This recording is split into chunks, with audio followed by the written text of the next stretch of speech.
hija. Alija. No, estás pidiendo la valija, boludo. Pero ¿para qué lo trajiste si es peligroso?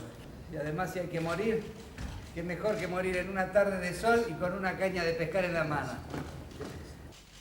Los tres personajes de La Pesca, la última creación de Ricardo Bartís, y el Sportivo Teatral quieren recuperar su antiguo y abandonado club de pesca bajo techo. Durante los años 60 y los años 70 en la Argentina hubo movimientos políticos revolucionarios que intentaron modificar o cambiar el sistema social y el sistema económico, y se conoce y tiene un peso aún hasta ahora esos años y esas luchas de esas organizaciones. De ahí viene todo el tema de los desaparecidos y de la confrontación principal con la dictadura.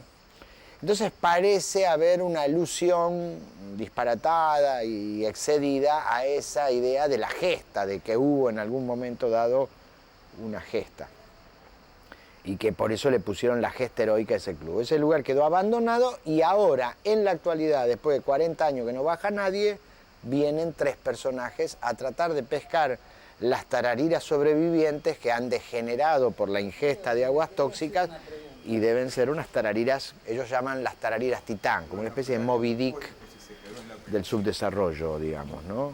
La pesca es un teatro de marionetas, pero al revés. Un sueño menor, tratar de pescar una tararira en un lugar horrible, cuando en realidad en otro momento parece que tuvieron otros sueños o tuvieron otras expectativas o otras esperanzas. Cuando éramos chicos teníamos un club. Paja y pesca.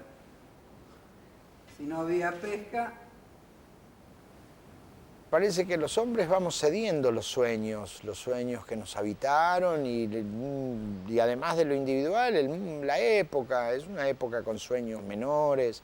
Parece que los individuos quedan arrojados a una especie, o quedamos arrojados a una especie de estar rebotando internamente con la necesidad de grandes sueños y la imposibilidad de la realidad de producirlos, ¿no?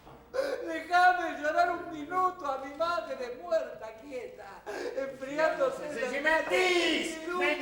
¡Está internada en los chats! Tenemos una mirada simpática sobre esa situación para poder pensarla, porque si no el teatro se pone muy grave y muy solemne, y ya para eso están estos lugares enormes y estos espectáculos enormes, pero mamotréticos. Ya está la vanguardia europea mostrando sus imágenes y sus movimientos trascendentes y esos cuerpos cargados de cultura y toda esa parafernalia que torna al teatro realmente un acontecimiento marmóreo. No, nosotros es un espectáculo enormemente vital y de una gran intensidad, y donde los cuerpos asumen una decisión voluntaria, afirmativa muy grande, pero también es de una tristeza infinita. En octubre les veremos en el Festival Temporada Alta de Gerona.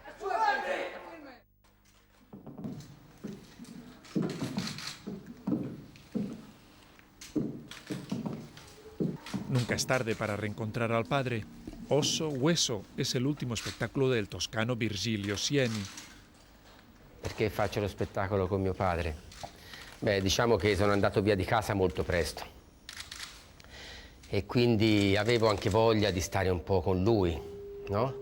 E allora, non so, l'ho portato un po' sul mio terreno. È come ricominciare a camminare, reimparare a camminare, perché ti assicuro la sensazione che c'è a muoversi insieme a lui anche nei piccoli gesti, avere la stessa identità, la stessa origine, la sensazione, l'emozione, ma anche il senso è totalmente diverso rispetto a qualsiasi altro danzatore professionista, per cui c'è un aspetto molto così unico con il lavoro con lui, sì. La banda sonora, aparte de los aberrantes clics de nuestros amigos los fotógrafos, son simples reverberaciones que dan al conjunto una dimensión onírica. Forse credo che il tentativo è quello di entrare anche a volte dentro i corpi, dentro gli oggetti, dentro lo spazio, quindi come non tanto amplificare gli oggetti, quanto cercare di entrare in un suono dentro l'oggetto, no? E quindi ritrovare una dimensione, come se gli oggetti avessero lo scheletro, come se lo spazio avesse lo scheletro, no? Quindi ritrovare tanti scheletri, tante presenze umane attraverso i suoni, ecco. Sono oggetti molto familiari.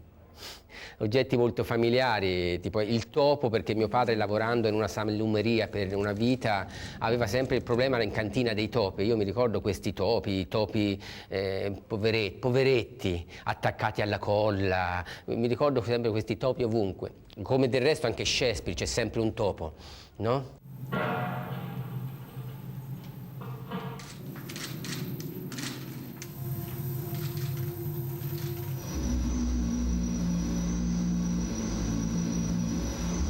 La dimensione che io cerco non è mai una dimensione, è sempre una dimensione molto in miniatura, molto come un mosaico, molto ravvicinata, e quindi ricreare una dimensione appunto familiare, di vicinanza. C'è sempre stata molta intimità, sí, esattamente, sí.